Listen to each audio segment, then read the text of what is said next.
তোমরা একটু সাবধানে নামো। দেখো ক্যালেন্ডারে যেরকম ছবিটা দেওয়া থাকে, হ্যাঁ সেম টু সেম। আমরা যে আজকে এত ভালো ওয়েদার পেয়েছি, সবাই বলছে কত সপাচেক সিঁড়ি।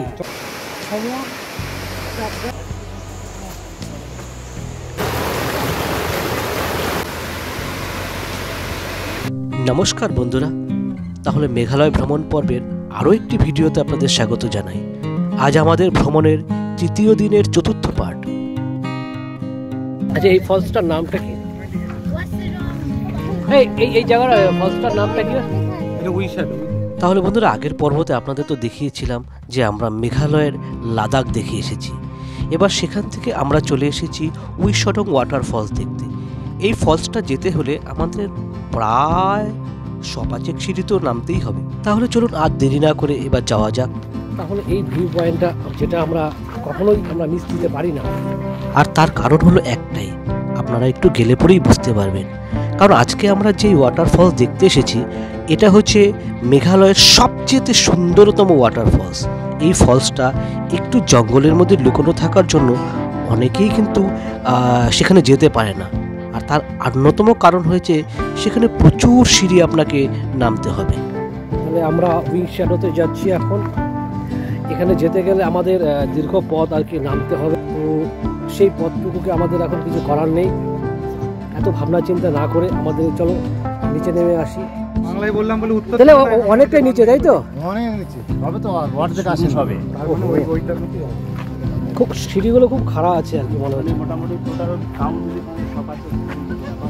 কত কত সপাচেক সিঁড়ি। চলো চলো চলো, এটা পরে মোটামুটি ঘন্টাখানেক লাগবে। চলো ঘন্টাখানেক সমস্যা।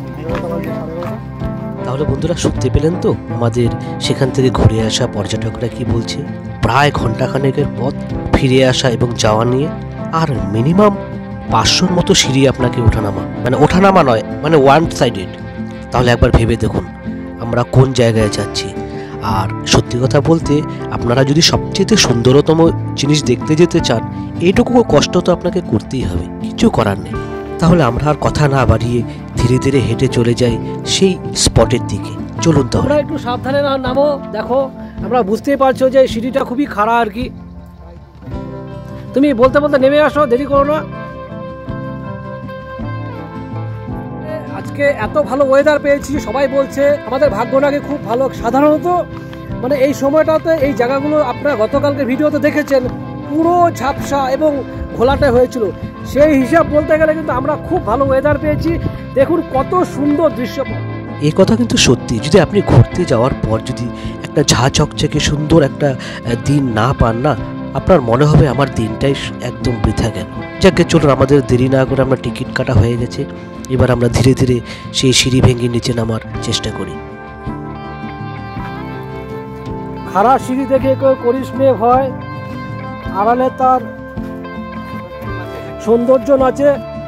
বন্ধুরা, এটা কিন্তু সত্যি যে পাহাড়ি অঞ্চলের সৌন্দর্য দেখতে সবারই ভালো লাগে, সবাই ভালোবাসে, এবং পাহাড়ের সৌন্দর্য দেখার জন্য নিচে নামতেও খুব ভালো লাগে। কিন্তু দেখার পর উপরে উঠে আসাটাই সবচেয়ে কষ্টকর। এই দেখুন না, আমরা নামছি তো নামছি, প্রত্যেকবার ক্যামেরাতে আপনার দেখে মনে হবে কি, আরে এই দৃশ্য তো একই রকম মনে হচ্ছে। ভয়ঙ্কর পথ, এটা কোনো প্রশ্নই উঠবে না, এতটাই ভয়ঙ্কর। সিঁড়ি হয়েছে এই আমাদের কপাল বলতে পারো। আসলে সিঁড়ি হওয়ার কথা না, ওরা কেটে কেটে আমাদের জন্য বসিয়ে দিয়েছে, তাই না? যাতে আমাদের সুবিধার জন্য। আরো যে কতটা নামতে হবে তার কোনো ঠিক নেই।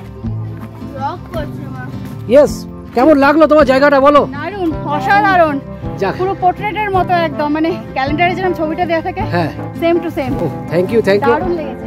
আপনারা থাকছেন আমার ব্লগে, ওয়েলকাম। এই সমস্ত স্পট দেখে আসা ভিজিটারদের কাছ থেকে এত সুন্দর বর্ণনা শোনার পরে না, নিজেকে আর ঠিক রাখতে পারি না। হাজার কষ্ট হোক, হাজার যন্ত্রণা হোক পায়, মনে হচ্ছে যেন কত দ্রুত সেই স্পটে গিয়ে পৌঁছাবো আর সেই নৈসর্গিক অপার সৌন্দর্যটাকে উপভোগ করব। নামাটা হানিমুন হচ্ছে, কিন্তু সারা জীবনের বিবাহিত জীবন হচ্ছে উপরে ওঠাটা। এটা শুধু মনে রাখতে হবে। যাকে ওসব মজাদার গল্প ছেড়ে আর একটা দৃশ্য দেখুন। এই দেখুন, সামনের মেয়েটা যে যাচ্ছে সে হিল জুতা পরে, হিল জুতা পরে হিলে আমরা ট্রেকিং করছি। দারুণ ব্যাপার, একটা ভীষণ রকমের একটা অনুভব কিন্তু। যাকে দেখুন এনারাও নেমে আসছে খুব ধীরে ধীরে, খুব সাবধানে। আমি জানি এদের পাহাড়ি চড়াটা অনেকটাই কষ্ট মনে হচ্ছে, লাগাতার 3 দিন ধরে চলছে তো হাজার হলেও। সিঁড়ি দিয়ে আসতে পেরেছিলাম, বেশ ভালোই লাগছিল, কিন্তু এখন মনে হচ্ছে সেই সিঁড়িগুলো, পাকা সিঁড়িগুলোর পরিবর্তে জাস্ট গাছের গুঁড়ি দিয়ে আটকে দেওয়া হয়েছে। তো আমাকে একটু সাবধানে যেতে হবে। আর আমাদের একটা পরিচয় রাখার জন্য আমি একটা হুইসেল নিয়ে এসেছি, যাতে তারা বুঝতে পারে সে আমরা কারা আসি।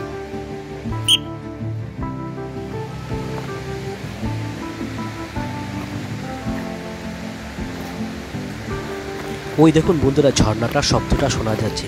আমরা মনে হচ্ছে খুব কাছেই চলে এসেছি সেই প্রথম ভিউ পয়েন্টে।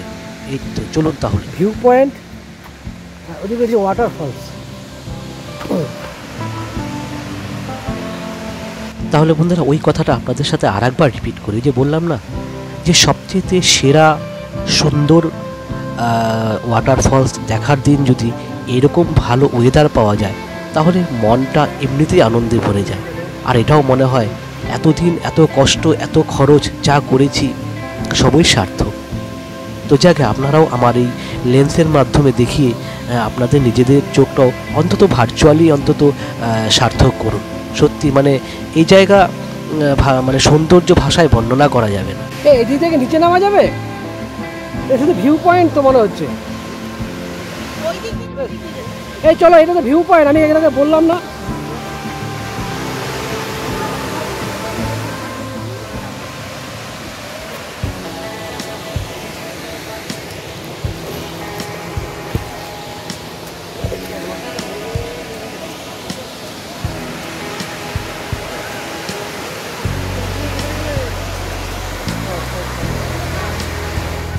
এই সেই ছবির মতো জায়গা যে ক্যালেন্ডারে দেওয়া থাকে, যেটার কথা ওই একটু আগে ওই দিদি ভাই বলছিল আর কি।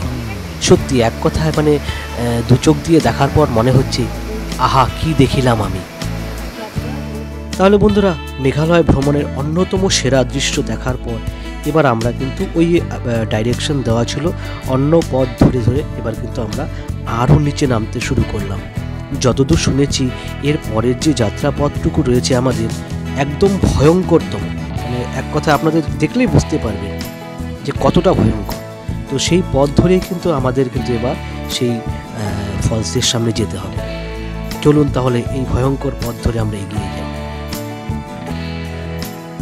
এই দেখুন বন্ধুরা, এখানে কতটা রিস্কি পথ। এখানে কোনো কিন্তু সিঁড়ির ব্যবস্থা বলতে মানে আমি পাকা সিঁড়ির কথা বুঝি তেমন কিছুই নেই, শুধুমাত্র এই সমস্ত বাঁশ কাঠ লাঠি এ সমস্ত দিয়ে জাস্ট আমরা ধীরে ধীরে নামতে পারবো তেমন একটা ব্যবস্থা করে দেওয়া রয়েছে।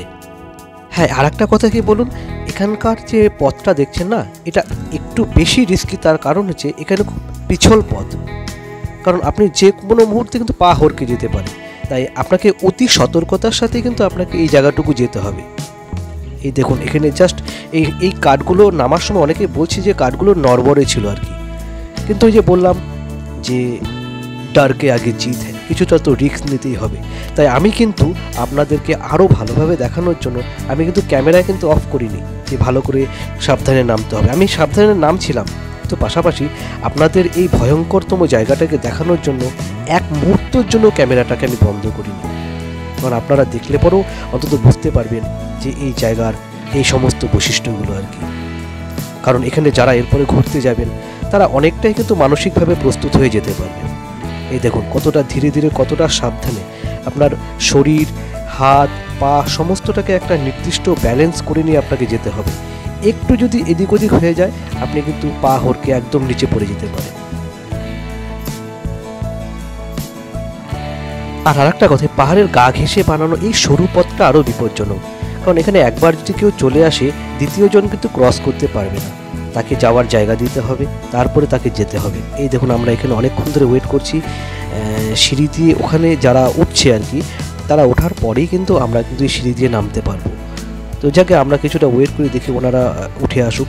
এই দেখুন দু হাত দিয়ে, এক হাত দিয়ে সিঁড়ি ধরছে, এক হাতে হাতল ধরছে, তারপরে তাকে উঠতে হচ্ছে।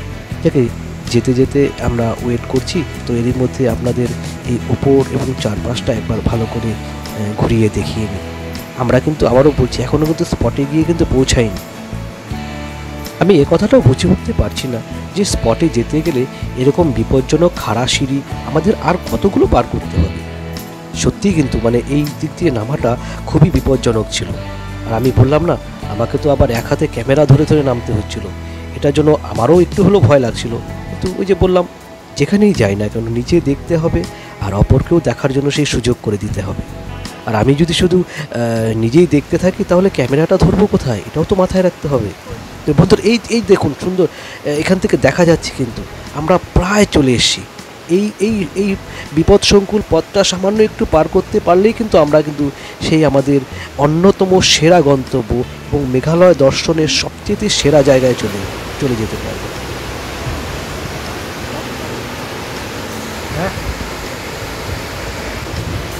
নামটা তো ভালো লাগলো, কিন্তু উঠতে কি হবে কে জানে। তো নামতে যখন পেরেছি ঠিক এরকমভাবে কষ্ট করে উঠে ঠিক যেতে পারি। তাহলে বন্ধুরা আর কোনো কথা নয়, এবার সরাসরি স্পটে চলুন। আর এখন এই ঝর্ণার প্রবল শব্দে আমি যদি কিছু বলিও আপনারা ঠিকঠাক শুনতেও পাবেন না। চলুন তাহলে, অনেকটাই দেরি হয়ে গেছে, এবার আমরা খুব দ্রুত পৌঁছে যাই সেই জায়গাটাতে।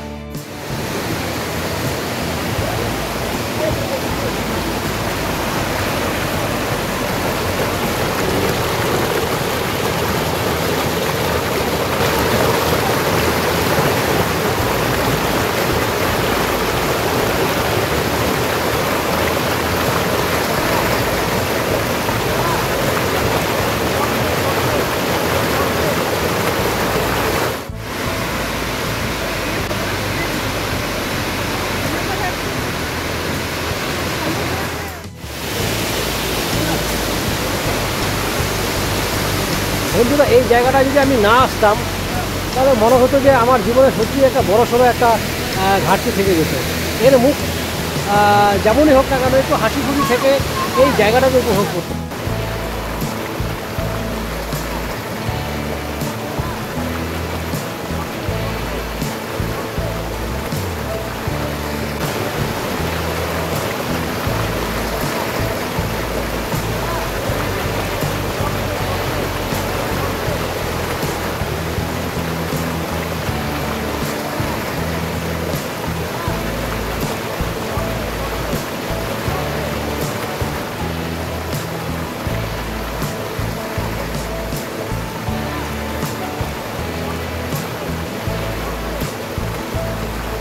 তারপর বন্ধুরা, মন ভরে এই সৌন্দর্য উপভোগ করার পর এবার আমাদের ফিরে যাওয়ার পালা।